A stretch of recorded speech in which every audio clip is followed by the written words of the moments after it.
mesdames et messieurs, la famille de Breuil, que je tiens à saluer particulièrement, les organisateurs aussi de cette journée, c'est un grand honneur de pouvoir vous présenter un exposé. Et l'idée de cet exposé, comme vous l'avez peut-être vu dans l'abstract, c'est de mettre l'accent sur les travaux de Maurice de Breuil. Je crois pouvoir dire, d'ailleurs, je crois qu'on nous l'a rappelé, le duc vient de nous le rappeler, je crois qu'il s'il n'y avait pas eu Maurice, il n'y aurait pas eu Louis, en ce qui concerne certainement l'œuvre scientifique. Alors, puisque nous célébrons la thèse aujourd'hui de Louis de Breuil, je voulais justement rappeler, comme j'ai mis dans le titre de mon exposé, qu'il y a des éléments, quand on regarde son parcours, il y a des éléments qui montrent bien l'importance de deux choses.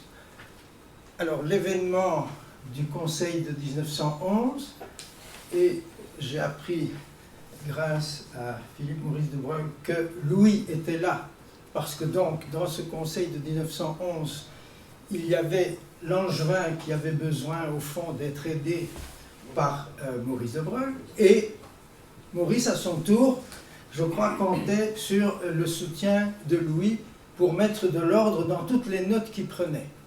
Je reviendrai là-dessus sur ce point.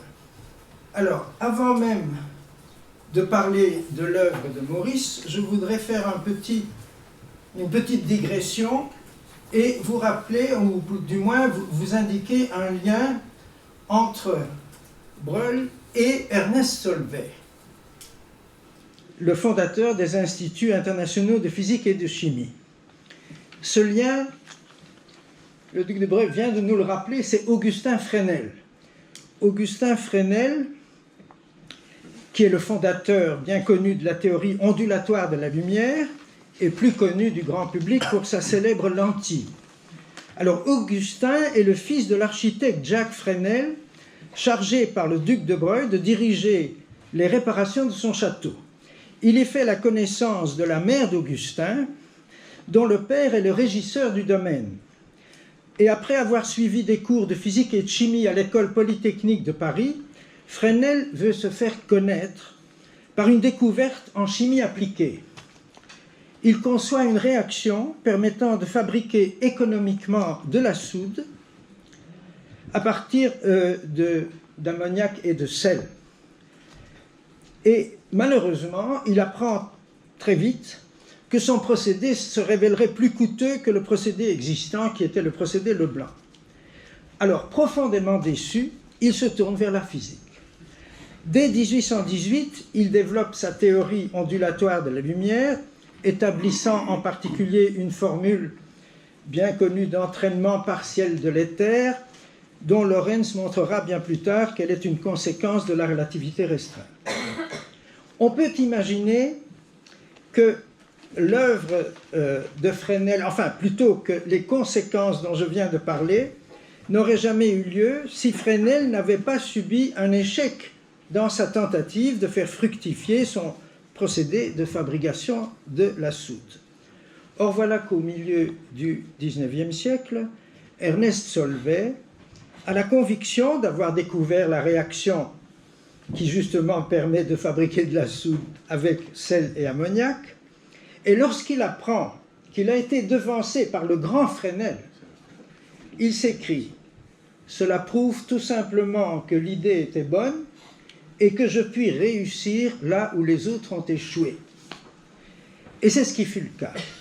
Et c'est ce qui permit à Solvay de se consacrer 20 ans plus tard, alors qu'il est un industriel, de se consacrer à sa théorie qu'il appelait la théorie de l'univers actif, et aussi à développer une passion qui lui permettrait de convoquer un conseil de physique. C'est tout à fait incroyable, un industriel qui convoque un conseil de physique, et ensuite, effectivement, de fonder, grâce au succès de ce premier conseil, il va fonder l'Institut international de physique. Et donc c'est en 1911 que commence l'histoire que je vais essayer de vous raconter. Alors, où sont les flèches? Je ne les retrouve déjà plus.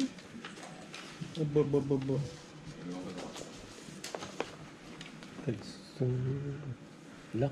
Ah, c'est là, d'accord, Voilà. merci. Et ici, dans un Donc sens. là, Voilà. ah ben voilà. Alors, je viens de parler de ça. Alors, je ne vous ai pas montré la photo du Conseil de 1911 parce qu'elle se trouve partout, elle est reprise tellement souvent que je crois que le temps étant compté, je pouvais aller un peu plus rapidement. Donc, nous passons directement à l'année suivante, qui est l'année 1912. Alors, il se passe plusieurs choses. Je viens de parler de la fondation de l'Institut international de physique, mais ce qui est beaucoup plus important pour la science à ce moment-là, c'est la découverte de la diffraction des rayons X dans un cristal. Découverte qui est annoncée par Max von Laue et, au fond, à partir d'une expérience à Munich de Friedrich et de Knipping. Or, il se fait que... bon, c'est évidemment d'abord une découverte tout à fait extraordinaire, étant donné que cela va finalement trancher la question de la nature des rayons X. Il y avait de grands physiciens tels que Bragg père qui pensaient qu'il s'agissait d'un rayonnement corpusculaire. Il y a eu aussi évidemment Sommerfeld qui lui pensait à un rayonnement électromagnétique mais non pas périodique, des pulses si vous voulez, des pulsions. Et finalement, grâce à cette découverte de la diffraction des rayons X par le cristal, on s'aperçoit que, que les rayons X sont une forme de lumière, un rayonnement électromagnétique périodique qui diffère bien entendu, comme on sait, de la lumière par la longueur d'onde qui est extrêmement plus petite. Mais ce n'est pas tout. Il se fait que cette performance joue un autre rôle puisque les rayons X, à partir de ce moment-là, vont permettre de découvrir l'architecture atomique de la matière. Merci, merci. Ah oui, je crois que ça va mieux. Ça va mieux comme ça. Donc, c'est extrêmement important dans la mesure où, à l'époque, la physique se divise en deux parties. Vous avez la physique qui se consacre au monde de la matière. Or, c'est un monde discret, n'est-ce pas, fait de grains, d'atomes, de molécules. Et puis, vous avez la physique qui s'occupe du rayonnement, qui, lui, alors, au contraire, est un monde qui est décrit d'une manière continue. Et, bien entendu, à partir du moment où on va pouvoir, grâce aux rayons X, étudier non seulement la structure intime de la matière, il va aussi y avoir la possibilité de découvrir ce qui se passe avec l'énergie, en quelque sorte, qui est transportée dans les rayons X. Et donc ça, évidemment, ça va être... J'ose affirmer que s'il n'y avait pas eu l'étude des rayons X, il n'y aurait pas eu de révolution des quantas. En tout cas, pas celle que nous avons connue. Alors, à propos de cette découverte de von Laue, ce qui est intéressant, c'est de voir qu'il n'a pas compris le mécanisme de l'interférence. Et c'est un autre, c'est le fils Bragg, William Lawrence Bragg, qui lui, au contraire, va comprendre ce qui se passe réellement et quelle est l'origine des fameuses taches de Laue. Alors, la loi de Bragg, d'ailleurs, est celle qui apparaît à ce moment-là.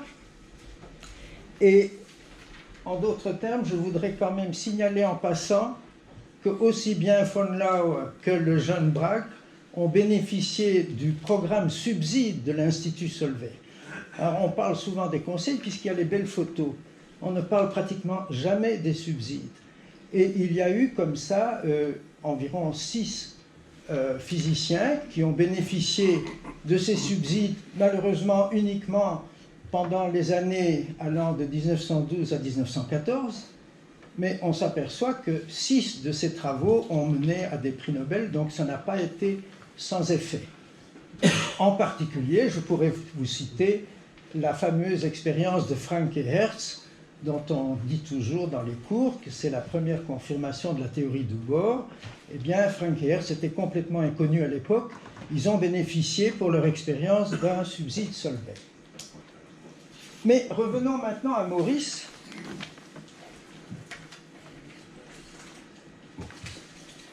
Alors, Maurice de Broglie, qui a donc défendu en 1908 une thèse sur l'ionisation des gaz, s'intéresse dès 1913 à la spectroscopie des rayons X. Alors, en janvier de cette année-là, le père Bragg, qui va devenir un grand spécialiste de la spectrométrie, présente son nouveau spectromètre aux rayons X. Et surtout, en juillet, il y a un événement considérable, la publication par Niels Bohr de son premier article sur la constitution des atomes et des molécules. En d'autres termes, sa théorie dans laquelle il introduit la notion d'état stationnaire, de passage d'un état vers l'autre avec émission de rayonnement. Donc, bien entendu, c'est très important parce que nous allons voir, j'espère que j'aurai le temps de vous le dire, c'est que si on regarde, si on prend un petit peu de distance et qu'on se dit, mais au fond, cette théorie des quanta telle qu'elle apparaît en 1927, comment est-ce qu'on peut voir cela? Eh bien, on peut le voir comme la convergence de deux lignes de recherche. Vous avez une ligne de recherche qui, à mon avis, peut s'appeler la ligne Schrödinger, dans la mesure où elle aboutit au travail de Schrödinger, en s'appuyant, bien entendu, directement sur les travaux de Louis de Broglie. Et avant cela, vous avez les travaux de Maurice, les expériences, disons, sur les rayons X de Maurice. Et avant ça, vous avez les travaux de Barclay, qui est le plus grand spécialiste des rayons X au Royaume-Uni, et dont j'aurai l'occasion de parler. Donc vous avez, si vous voulez, un enchaînement, c'est toute une ligne de recherche qui va aboutir aux travaux de Schrödinger. Et puis vous avez l'autre ligne de recherche qui est la ligne, je dirais, allemande, dans la mesure où elle démarre avec Born et Heisenberg, qui s'appuie déjà sur un travail de Kramers. Donc en quelque sorte, ça va assez rapidement, parce que ça commence plus tard, ça ne commence qu'en 1924, pratiquement au moment où Louis défend sa thèse, et ça va aboutir en 1925 à ce premier article de Heisenberg. Et je crois que si l'UNESCO a décrété l'année 2025 année de la physique et de la technologie quantique, c'est en raison de cela, ce qui bien entendu était prématuré, puisque Heisenberg lui-même dit non, non, non, non, ce n'est qu'en 27 que la mécanique quantique est réellement née, de par justement la confluence des deux approches et la démonstration donnée entre autres, notamment par Schrödinger, que les deux formulations, tout en étant extrêmement différentes, sont deux manières de représenter une même réalité. D'un côté, vous avez la théorie matricielle à l'époque de Heisenberg-Born, et puis vous avez la théorie de Schrödinger, qui est la mécanique ondulatoire de Schrödinger, qui s'appuie directement sur les idées de Louis de Broglie. Et j'espère qu'on aura aujourd'hui des informations sur la manière dont Louis a peut-être été beaucoup plus... Il a prévu peut-être des tas de choses, mais qui ne sont pas reprises dans ce qu'on raconte généralement. Alors, on continue. Eh bien, en 1913, il y a aussi, évidemment, le second Conseil Solvay. Et là, alors, ce qui est très intéressant, si vous voulez, c'est qu'au premier Conseil, Maurice prend les notes. Il demande aux membres qui ont fait des discussions ou qui ont fait des rapports dans leur langue, c'est-à-dire en allemand et en anglais, il leur demande d'écrire des notes, de manière à ce que lui pourra préparer en quelque sorte le rapport, enfin le compte-rendu des rapports et des discussions. Et il a récolté toutes ces notes, il a offert cela à l'Académie des sciences de Paris en 1951, et bien entendu c'est très intéressant parce que vous avez là les notes, par exemple d'Einstein, vous avez bien entendu les notes de Marie Curie, il ne les a pas reprises puisqu'elle parlait français et qu'il prenait note dès que c'était des choses qui étaient expliquées en français. Alors, Maurice est donc, je dirais, essentiellement quelqu'un qui aide a rédigé ce rapport ou ce compte-rendu de 1911 grâce à ses notes, mais en 1913, il intervient réellement. Il intervient réellement et justement, ce qui est intéressant, c'est qu'il intervient après. Alors, il y a en 1913, bien entendu, un rapport de von Laue et un rapport aussi de Bragg sur les choses dont je viens de parler. Et il y a aussi un rapport de Thomson, et parce que Thomson, à l'époque, est considéré comme le grand architecte des modèles atomiques. Et dans ce conseil de 1913, vous avez pour la première fois Rutherford qui va intervenir pour défendre son modèle de noyau et contredire en quelque sorte ce que Thomson a raconté, puisque Thomson prétend que les expériences de diffusion des particules alpha qui ont été menées par Rutherford et surtout par ceux qui étaient auprès de lui à Manchester, que ces déviations, ces moments où vous avez tout à coup une particule alpha qui va carrément presque soit être déviée sur un angle très grand ou presque aller en arrière, pour Thomson, ce n'est pas la preuve qu'il y a, enfin ce n'est pas suffisant pour être persuadé, ou en tout cas lui n'accepte pas.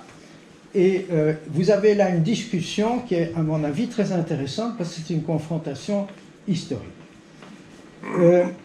Donc je vous parle de ça parce que il y a cette intervention qu'on retrouve dans le compte-rendu de la part de Maurice de Broglie, qui, lorsque Marie Curie, lui fait, parce que Marie Curie tenait beaucoup à faire cette distinction entre ce qu'elle considérait la partie périphérique de l'atome, donc les électrons qui jouent un rôle dans la chimie, et les électrons qu'on observe sous forme de rayons bêta. Et donc là, il s'agissait, ils ont longtemps pensé qu'il y avait dans le noyau des électrons, puisqu'on ne pouvait pas imaginer à cette époque-là une particule neutre. On ne connaissait que des particules chargées.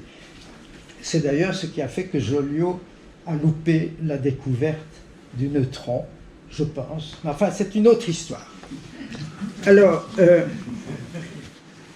cette remarque que fait Maurice, moi je la trouve très intéressante parce que ça montre en quelque sorte qu'il est déjà enclin à accepter le rôle des quanta dans les effets photoélectriques, dans les phénomènes qu'on appelle l'effet photoélectrique, qui est au fond contesté pratiquement par tout le monde, en particulier par Millikan, qui en 1915 va vérifier l'équation d'Einstein photoélectrique, mais va considérer que ce n'est pas de toute façon OK pour l'équation, non en ce qui concerne l'hypothèse des quantas de lumière.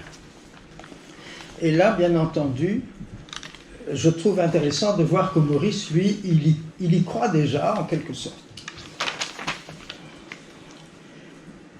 Passons alors, faisons un grand pas, on passe sur toutes ces années de guerre. Bien entendu, il y a eu quand même des développements importants pendant la guerre, même si beaucoup de physiciens n'ont pas pu continuer leurs travaux. Alors, voilà ce que dit Louis de Broglie, donc vous pouvez le lire. Et il dit, c'est à ce moment-là que la plus réelle collaboration scientifique a démarré. Discussion sur la théorie de Bohr, perfectionnement, les spectres des rayons X, l'effet photoélectrique, la spectrographie des électrons.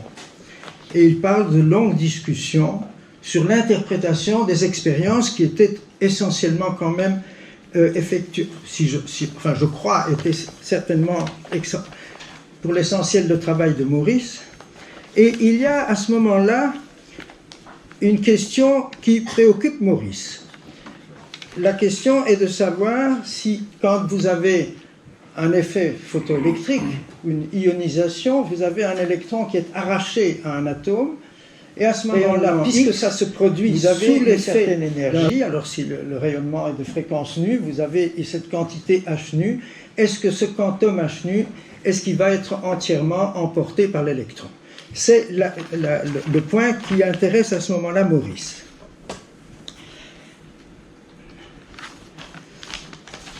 Alors, moi, ce que je voudrais surtout souligner ici, je voudrais attirer l'attention sur un livre que je trouve très intéressant si on veut savoir toute l'histoire des rayons X. Et pour moi, l'histoire des rayons X, c'est l'histoire de la révolution des quanta. Non seulement de par le fait que ces rayons font partie du rayonnement qui va être, je dirais, le point de départ on s'est rendu compte en quelque sorte que la lumière était constituée de quanta parce qu'on a vu d'abord que les rayons X étaient constitués de quanta. Et comme grâce à von Laue on sait que les rayons X sont une forme de lumière, il est tout à fait clair que ce qui est vrai pour les rayons X devrait l'être aussi pour la lumière visible et pour les autres rayonnements de type électromagnétique. Mais ce qu'il y a aussi, c'est que la découverte de Niels Bohr, elle aussi va jouer un rôle capital parce que Rutherford, en 1911, quand il est venu pour la première fois au Conseil Solvay, il avait déjà les résultats de la diffusion par particules alpha qui suggéraient l'existence d'un noyau. À aucun moment, il n'en a parlé. Ce qui est tout à fait curieux, puisque déjà Marie Curie lui tendait une perche. Si vous allez voir le compte-rendu, vous vous rendez compte. Non, pas un mot. Pour une raison, à mon avis, très simple, c'est que Rutherford était un homme très prudent, et il a dit, tant que je n'ai pas confirmation, effectivement, par l'étude des rayons X, que les données qu'on a suggèrent réellement un noyau, il n'en parle pas. Comme je viens de dire, il en a parlé en 1913. Alors à ce moment-là, il avait des résultats des rayons X, et donc, si vous voulez, c'est tout à fait extraordinaire que les rayons X, aussi pour l'acceptation de l'atome de Bohr, ont joué un rôle décisif. Alors, moi, je vous ai donné un extrait ici de ce que raconte Bruce Witten dans son livre, qui est un très beau livre. Il y a une préface de Thomas Kuhn, et il explique donc qu'à un moment, au tout début de l'année 21, Maurice est convaincu que, en fait, que l'énergie que l'atome reçoit ou que l'électron atomique reçoit du rayonnement doit être un peu plus que ce quantum H nu, étant donné qu'une certaine partie de l'énergie va être en fait dépensée pour arracher l'électron à son orbite. Mais très rapidement, grâce à son étude très fine de l'absorption des rayons X, et aussi le fait qu'il comprenait, qu'il était au courant et il cherchait à mieux comprendre l'atome de Bohr, il s'est rendu compte, bien entendu, que ces mesures des énergies cinétiques et donc des vitesses des électrons arrachés à l'atome et qui pouvaient avoir des vitesses d'ordre différent, que les mesures de ces vitesses permettaient d'apprendre des choses sur les différences d'énergie des niveaux de l'atome de Bohr. Alors, il y a si on veut parler, et je voudrais quand même dire un mot sur ce travail de Maurice, des années 20-21, Maurice s'est lancé dans l'étude de spectres corpusculaires, produits par les rayons X et constitués d'électrons plus ou moins rapides arrachés à la matière. Mais avant ça, je dois vous dire autre chose. Le problème était vraiment difficile à résoudre. Pourquoi? Parce que quand vous avez un rayonnement X incident, vous avez un rayonnement secondaire, mais qui est composé de plusieurs types. Vous avez donc le rayonnement secondaire de la variété corpusculaire, vous avez le rayonnement qui est fait de ces électrons arrachés à l'atome, et puis vous avez aussi un rayonnement X secondaire. Si on pense une seconde à l'atome de Bohr, vous arrachez un électron qui se trouve à un certain niveau d'énergie, ça crée un trou, il y a un autre électron d'un niveau supérieur qui va combler le trou, du coup il y aura émission de radiation souvent sous forme X, et donc Dans le rayonnement X secondaire, vous allez trouver ce rayonnement-là qui est fluorescent et qu'on appelle le rayon caractéristique parce qu'il va dépendre de la nature de la cible, si vous voulez, de la substance qui constitue la cible. Alors, c'est ce rayonnement caractéristique qui a été étudié par Barkla. Et c'est intéressant parce que vous avez, à côté du rayonnement caractéristique, vous avez aussi des rayons X diffusés.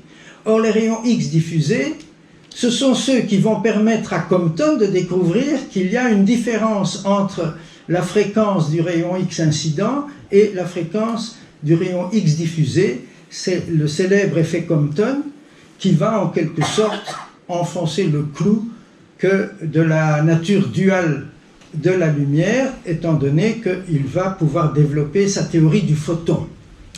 Mais là, j'avance un peu, il faut que je retourne en arrière.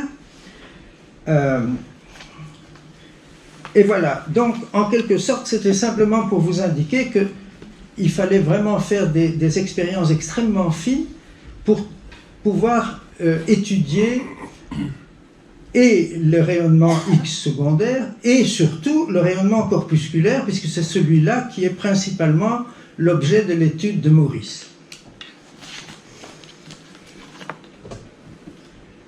Alors, hop. Voilà, alors je cite souvent Wheaton parce que aujourd'hui un grand nombre de livres sont écrits par des Américains et quand un Américain vient consacrer l'antériorité des travaux d'un Français, ça vaut la peine de le signaler. Donc, vous vous rendez compte que à partir du moment, donc j'ai dit qu'au début Maurice n'avait pas compris réellement ce qui se passait, mais au bout d'un moment, il a tout à fait compris et il explique donc ce qui vient exposer au conseil numéro 3, le troisième conseil, c'est ce qui est, c'est ce que j'ai repris ici dans cette citation, donc dans lequel, ah ben voilà, je peux le lire, dans lequel il dit, voilà, il est tout à fait clair que le rayon X va transférer son quantum d'énergie aux électrons individuels, et il ajoute, c'est exactement ce que Louis a essayé d'éclaircir, donc Louis, à ce moment-là, essaye d'expliquer le phénomène. Alors, il y a le rapport qui s'intitule la relation Bohr-Einstein, la relation H nu égale énergie, ou epsilon, dans les phénomènes photoélectriques. Ça, c'est le sujet que Maurice va développer au Conseil de 1913. Alors voilà, il explique dans son rapport, évidemment, il explique comment il travaille. Alors il dit qu'on peut étudier le spectre des vitesses des corpuscules secondaires au moyen de leur déviation dans un champ magnétique, et il se rend compte finalement qu'une radiation X simple est transformée en une série de flots d'électrons, et le résultat obtenu est un spectre des niveaux du radiateur employé, dans le sens que je venais d'expliquer avec le modèle de Bohr. Et puis il dit une chose qui est, à mon avis, très importante. Il dit « Le fait très remarquable que les électrons émis sous l'influence de rayons X ont une énergie du même ordre que celle des électrons cathodiques qui produisent le rayon X dans le tube générateur. » Et donc ça apporte immédiatement un support à la théorie de Planck-Einstein. En même temps, Maurice va faire des déclarations à propos de la localisation de l'énergie dans les rayons X. Il fait cette déclaration: un atome qui reçoit de la lumière de fréquence nue émet un projectile doté d'une énergie H nu bien avant que le rayonnement ait été en mesure de lui fournir les éléments de cette énergie, à l'aide d'ondes sphériques homogènes. C'est-à-dire la théorie classique ondulatoire de Fresnel de la lumière, ça ne permet pas d'expliquer ce que Maurice observe. Et alors, ce qui est intéressant, c'est que Wheaton, il dit, voilà, il n'est pas tout à fait surprenant que la première réaffirmation de la dualité inhérente à la radiation n'est pas venue ni du Royaume-Uni, ni d'Allemagne. là, on avait beaucoup étudié ces questions et puis on les avait mis de côté pendant un temps. Et il dit, il a fallu un outsider, si vous voulez, de cette tradition-là pour en quelque sorte traiter ce genre de sujet de manière à convaincre tout le monde. Et il dit, ce processus a débuté en France. Et alors, bien entendu, Wheaton parle des travaux de Morris. Alors, il y a eu un impact presque immédiat du rapport de Morris au troisième Conseil Solvay. Il y a 2 prix Nobel qui ont été décernés suite à son rapport, celui d'Einstein et celui de Bohr. Et ça, c'est quand même assez remarquable, et je peux vous raconter un petit peu comment ça s'est passé. Il y avait pour la première fois en 1921, il y avait un membre suédois. Et ce membre suédois était un spécialiste aussi des rayons X qui s'appelait Manne Siegbahn. Or, Siegbahn est enthousiasmé quand il entend le rapport de Morris, retourne en Suède, en parle à son ami le mathématicien Carl Ossin, et Ossin, lui, est un grand ami de Bohr et un grand admirateur d'Einstein. Et donc, Ossin se dit qu'il faut absolument œuvrer pour que ces 2 personnes-là aient un prix Nobel qu'il faut, en quelque sorte,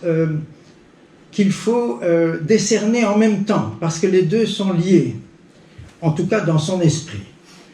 Et très bien, Ossin, qui lui fait partie à ce moment-là du comité Nobel, il va utiliser le rapport de Morris, il dit, là où il aura l'effet le plus important. Parce que pour Einstein, ce sera facile. Pourquoi ce sera facile? Parce que, évidemment, la difficulté de décerner un prix Nobel à Einstein, c'est qu'il n'était pas question de le faire pour la relativité, pour plusieurs raisons.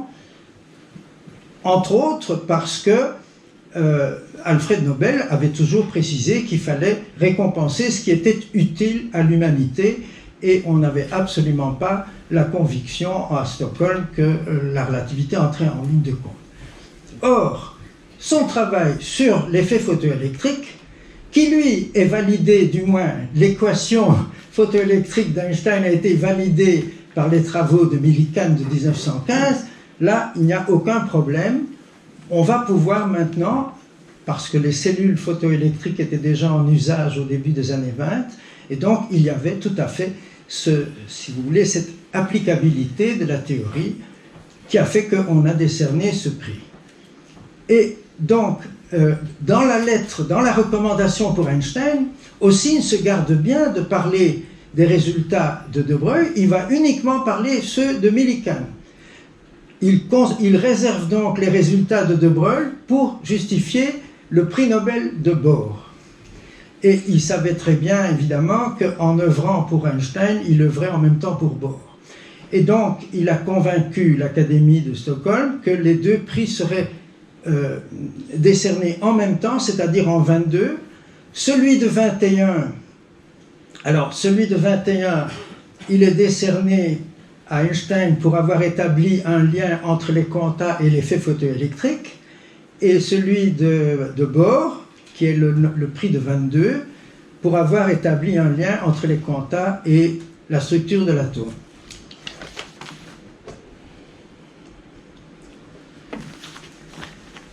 Alors, évidemment, il y a eu une grande influence des travaux de Morris sur la recherche de Louis, et Wheaton, d'ailleurs, insiste là-dessus, et il cite, j'aurais dû aller à la recherche, évidemment, de la citation qu'il a traduite, qui est une citation de Louis, qui rend compte, effectivement, de l'influence qu'a joué son frère aîné. Alors, ce qui est intéressant aussi, c'est que Morris, si vous voulez, vous avez donc, je viens de parler de l'impact de son rapport, hein, les 2 prix Nobel. Et puis il y a aussi l'impact des discussions sur, évidemment, Morris, puisque l'intérêt, si vous voulez, des conseils, c'est qu'il y a des discussions, et que donc Morris a été très intéressé par tout ce qu'on a dit pendant le conseil, Et il s'est enhardi pour continuer ses recherches en 22. Il a publié un article et il a publié aussi un livre qui s'appelait Les rayons X, dans lequel il va associer à un électron en mouvement une fréquence. Et je trouvais ça vraiment intéressant. C'est d'ailleurs quelque chose qui a été remarqué par Olivier Daharigol, dont mon collègue et moi, je vous ai montré, je crois, le livre qui va sortir, nous espérons, d'ici 2 ou 3 mois. Nous avons évidemment essayé d'expliquer dans quelle mesure les conseils Solvay avaient contribué à la révolution des quanta. Et en quelque sorte, on tient compte évidemment de ce qu'on trouve dans la littérature, mais nous insistons sur le fait que si Maurice de Broglie introduit cette fréquence électronique, eh bien, il le fait sous l'influence de ce qu'il a entendu au Conseil. Même si, à ce moment-là, Maurice ne le cite pas, mais on peut le retrouver.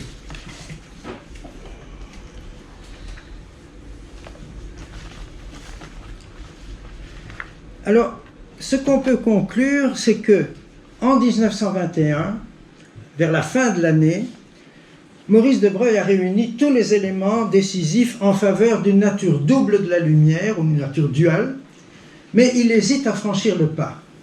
Et ce pas, ainsi que celui de l'extension de la dualité à la matière, seront franchis sous son influence par 2 physiciens nés tous les deux en 1892. Il n'y a que, je crois, 1 mois ou 2 de différence entre la date de naissance de Compton et celle de Louis de Broglie. Eh bien, les travaux de Maurice ont eu aussi un énorme impact sur la recherche de Compton. Et c'est un peu la même chose avec Maurice, c'est-à-dire que Compton va se rendre compte, il va faire de très belles expériences. Je vous ai déjà dit que lui, il va surtout étudier les rayons X diffusés, donc les rayons secondaires X diffusés, qui ont échappé à cette étude qui a échappé à Barkla parce qu'ils sont très faibles quand il s'agit d'atomes très légers. Et donc lui, il va au contraire montrer qu'il y a cette différence, si vous voulez, entre la longueur d'onde du rayon X incident et grâce évidemment aux propriétés d'absorption et de l'onde incidente et de l'onde secondaire diffusée.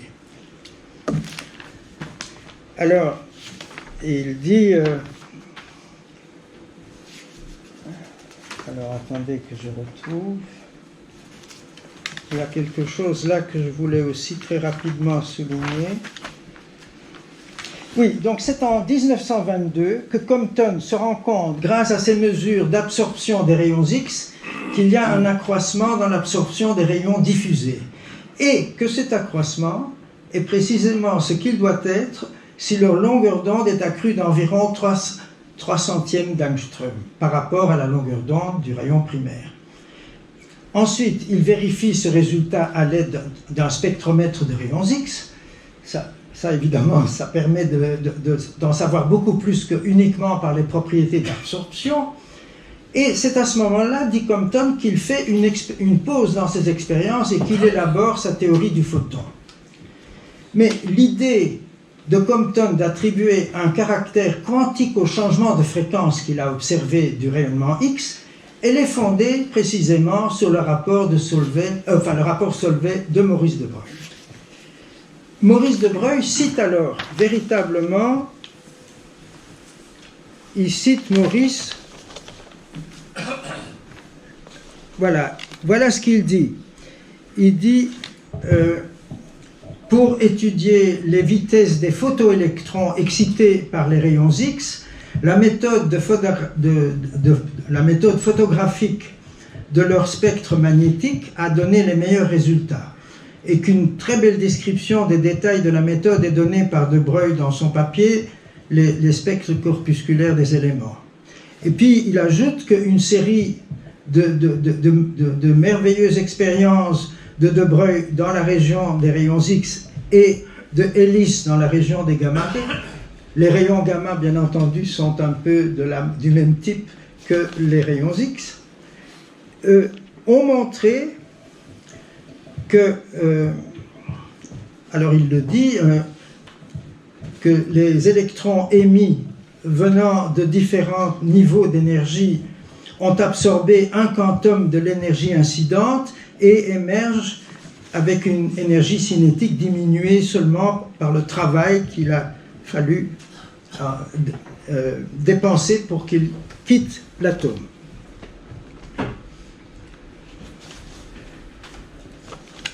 Alors, évidemment, les souvenirs de Compton, il les raconte beaucoup plus tard, en 61, et il explique à ce moment-là qu'il se trouve dans l'embarras, parce que dès l'année 1922, on parle toujours de l'effet Compton 1923, en fait, la véritable vérification, ce sera en 25, grâce à la chambre de Wilson et aux travaux de Wilson, mais dès 22, Compton a déjà, au fond, obtenu les résultats relatifs à son effet, et il dit, bon, Compton dit, on lui avait demandé d'écrire un rapport, enfin de contribuer plutôt à un grand rapport dans un journal américain, et celui qui était en charge évidemment de récolter toutes les contributions avait tout de suite protesté contre l'idée de la théorie photonique de Compton. Et donc il avait trouvé que c'était très bien qu'il publie tous ses résultats expérimentaux, mais surtout pas qu'il aille plus loin. Et à ce moment-là, Compton a évidemment protesté. Il a heureusement obtenu un certain soutien. Et il dit, alors c'est intéressant dans ses souvenirs, il dit il explique comment il est arrivé à cette hypothèse familière aujourd'hui d'un photon qui va entrer en collision avec un électron, et donc il y aura un électron de recul, comme il dit, et que ces résultats sont devenus, il dit, le sujet d'une des plus grandes controverses scientifiques qu'il ait jamais connues. Alors, il est assez confiant parce qu'il a tellement refait les expériences, mais il dit, malgré cela, je suis donc entré dans le débat avec confiance, mais j'étais quand même très heureux d'avoir le soutien de Ross de Stanford et de De Broglie de Paris. Maurice de Broglie, qui avait obtenu des spectres similaires aux miens. Alors, dernier point, parce que je crois que j'arrive pratiquement à la fin, j'ai encore quelques minutes. Ce qui est assez intéressant, si vous voulez, alors là, c'est plutôt le Conseil Solvay de 24 qui m'intéresse, c'est l'année, évidemment, de la thèse de Louis de Broglie. Eh bien, Schrödinger est présent. Nous le savons grâce à un Russe, le père de la physique soviétique, Abraham Joffé, qui est là, et Joffé, Schrödinger et Debye sont inséparables. Or, nous savons, de par le témoignage de Joffé, que Langevin a parlé de la thèse de Louis de Broglie. Donc, il en a parlé au mois d'avril 24. Et Schrödinger était là. Alors, est-ce que, quand Langevin a parlé à Debye, et certainement à Joffé, puisque c'est Joffé qui raconte ses souvenirs, est-ce que véritablement Schrödinger, est-ce qu'il s'est rendu compte ou pas? Ça, c'est un peu difficile à dire, nous ne le savons pas. Mais si j'en crois les mémoires de Joffé, il a au moins su qu'il y avait une thèse qui avait été publiée, et d'autant plus que Langevin avait dit qu'il avait été charmé par les idées très originales, même s'il doutait de leur réalité, en quelque sorte. Donc, je serais très étonné quand même qu'il n'y ait pas eu ce lien. Alors, c'est intéressant parce que Schrödinger explique lui-même, par après, l'origine du développement qu'il a fait de sa mécanique ondulatoire. Et il explique que, évidemment, les idées de De Broglie étaient à la base de cela, et aussi une discussion qu'Einstein avait faite, puisqu'effectivement, Einstein avait été mis, comme nous le savons, au courant de la thèse de Louis de Broglie. Donc, en quelque sorte, on aurait pu imaginer que dès l'année 24, on aurait pu imaginer que Schrödinger aurait lu la thèse et aurait réfléchi à ce que cela voulait dire. Or, nous savons alors d'un autre côté les souvenirs de Debaille. Il y a une interview que Debaille a donnée dans laquelle il dit « Oh, alors, nous, en 25, lui était à l'ETH de Zurich et Schrödinger était à l'université cantonale de Zurich. Et ils organisaient un séminaire commun.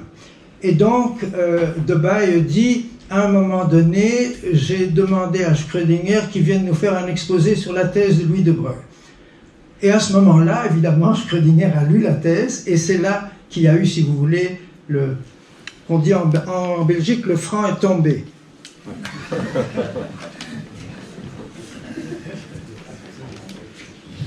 Voilà, je vous montre quelques petites choses à propos des souvenirs d'Abraham Joffé. Et voilà, le rapport... Ah oui, alors ça c'est le... Et après ça, je termine. Le dernier point, à moins qu'il y ait des discussions qui me permettront de vous raconter d'autres choses. Vous avez alors 1927, comme nous savons, Louis de Broglie est invité. Comme il dit, il entre par la grande porte et il présente un exposé qui s'appelle « La nouvelle dynamique des quanta », où il rappelle ses résultats. Enfin bon, il y a toute une discussion qui est très intéressante à voir dans son rapport. Mais on a souvent dit, enfin moi j'ai souvent lu, que Pauli aurait été extrêmement violent, aurait critiqué d'une manière extrêmement violente les idées de Broglie. Eh bien, si vous regardez le rapport, il n'en est rien. Et ce qui me frappe encore plus, c'est une lettre de Pauli. Mais évidemment, ça c'est beaucoup plus tard, c'est au moment où, après les travaux de David Bohm, le sujet revient sur la table. Et donc, voilà ce que Pauli écrit dans cette lettre. Vous pouvez le lire. Et je trouve très joli qu'il ait mis en bas de la page, c'est une lettre en français, il met « Je tiens à préciser que mes anciennes objections de 1927 lors de la réunion Solvay n'avaient aucun caractère fondamental. » Merci beaucoup.